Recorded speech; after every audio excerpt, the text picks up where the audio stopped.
It all started during lockdown when I disappeared into my shed and I built my first whirligig. And before long, I was making 10 a week, 25 a week, 50 a week, and I was selling them on eBay and to friends all over the place. Made a fortune. Anyway, if you want to see how to make whirligigs, just look at this series. They're in no particular order, but I cover all things: how I finished up with my final design, how I make the hubs, how I make the propellers, how I design them. It's all there. All you have to do is watch, and you too become a millionaire like me and retire to Barbados and lay on a sandy beach with all the money you earn making whirligigs. Only joking.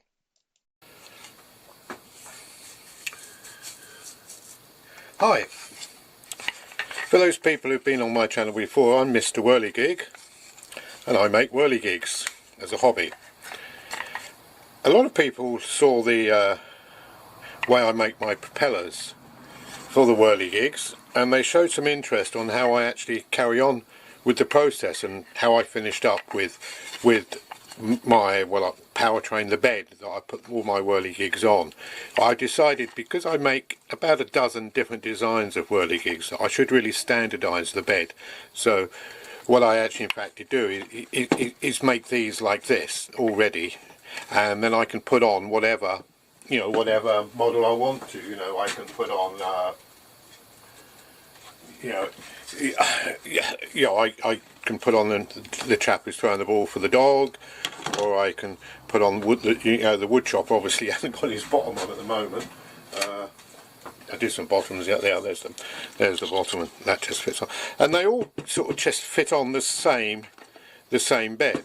And this way, I can sort of standardise things, which is easier because I can get beds made and propellers made, and then as the orders come in for the whirligigs, it's quite quick to actually assemble one. So the interest people wanted to know is how I finished up with this idea. You know, as people have seen it before, you know, the propeller chest screws on there with a wing nut. I had numerous ideas, and if you go on YouTube you see different people have different ideas. Some people do this with gears and wood, and some put it underneath and have holes coming up underneath so the drives come up to that, and yeah, all very good, but when you've got to do these, yeah, not in bulk, but you know, 2 or 3 a week, you've got to just standardise things. So eventually I finished up with this and this size. We did do originally, I'm sure people saw on the original one, this is one of my first design ones. This is all done with, you know, 10mm rod and everything, and it was just a little bit over, yeah, belts and braces too strong really. So I went down in size and finished up with what I got here. So what do we do? Well, we obviously started with a block. Why that length?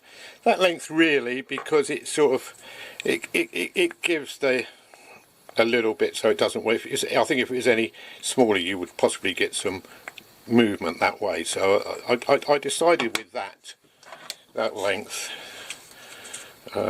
which is 50. Look at that, 50.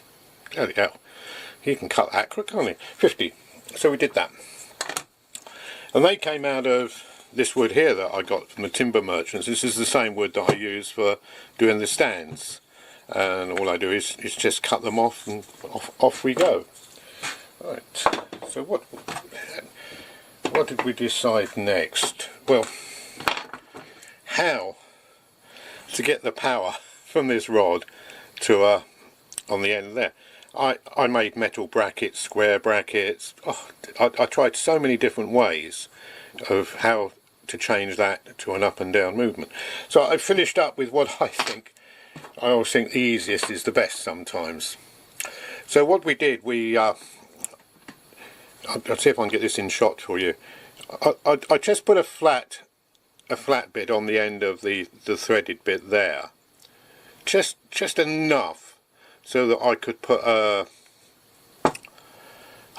punch, yeah, a little mark there, so I could drill a hole through it. And then I've just drilled a hole through the end. I don't know if you can see that there. Yeah, there we go. Look, there's the hole there.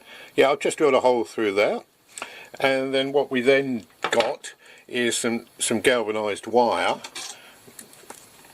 which is this stuff here, which is the same stuff that I use to move the things up, and that's 1.9, so I presume they call that 2. And then we just drilled a hole through, as I said, we place that through the hole, and we just do it up very tight. Yeah, just make a bracket up. That's the bracket.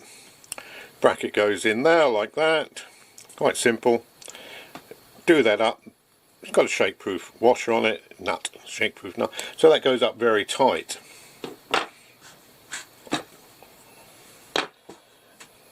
Right.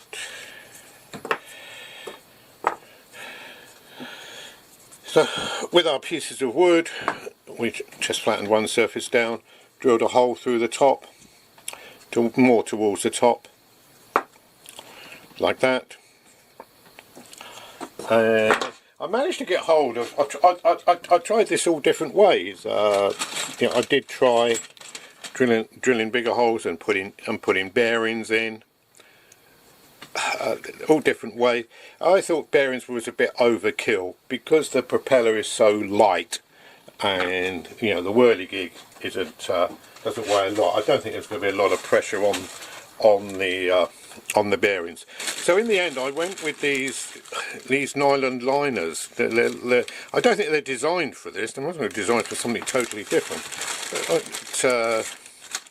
And then, as you can see, they're just a plastic liner with a nice collar on, and they just slide in there and slide in there like that. Eventually. Never give up the first time. I'm going to get this in here. Just put the pause, go on, you make yourself all a cup of tea or a coffee. There we go, it's in there, and that fits in there like that. And that is it. Then we take our rod, which will have the on the end of it screwed up tight. That slides through there, quite simple. You won't believe how that hassle to get that in, and then it comes out straight away. Oh no, it's the other end, isn't it? That just fits on there like that. Then we obviously get the propeller, put the propeller on the end, put a wing nut on it. Then this screws onto the base. Again, all these bases, they all come off cuts. This come out of a bit of 6x6 timber that I sliced down on it. A really lovely piece of wood. When I cut it, it smelt wonderful. And as you can see, I just do them in bulk, just cut loads of them and just make them up for when I want them. Obviously just fix the bit on, put the propeller on, and there you go, that's the standard base. Well, thank you very much for watching the video.